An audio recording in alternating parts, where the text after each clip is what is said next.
This is Channel 13 News at 6. Opening statements began today with very different theories on who is responsible for the deaths of 9 people.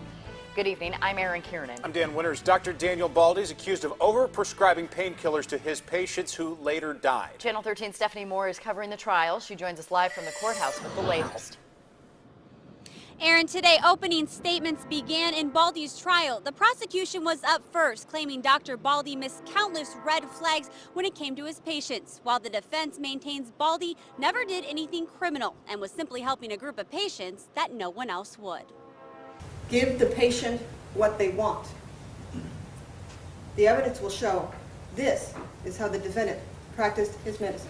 Assistant Polk County Attorney Celine Gogarty says Dr. Daniel Baldi gave his patients highly addictive prescriptions.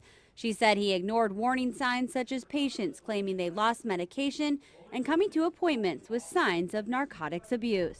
He gave patients what they wanted. And that was highly reckless for him to do.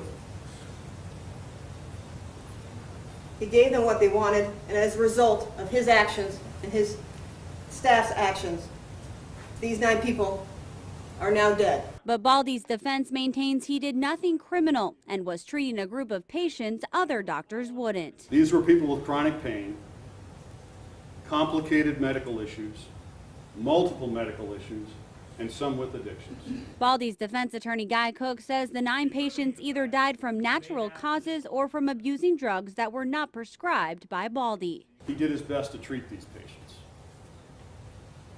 And the evidence will show in this case that the prescriptions he provided to these 9 patients were at or below the prescribed therapeutic levels that any doctor would prescribe.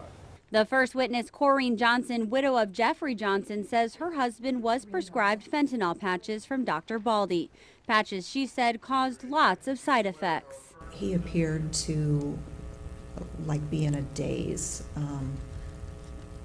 unfocused, trouble remembering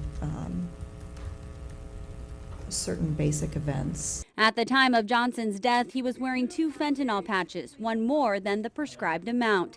The defense says that prescription did not come from Baldi. Since he passed in May of 2012, 3-4 months after you had seen Dr. Baldi, maybe 5 months, the prescription that he had for that fentanyl was not from Dr. Baldi, was it?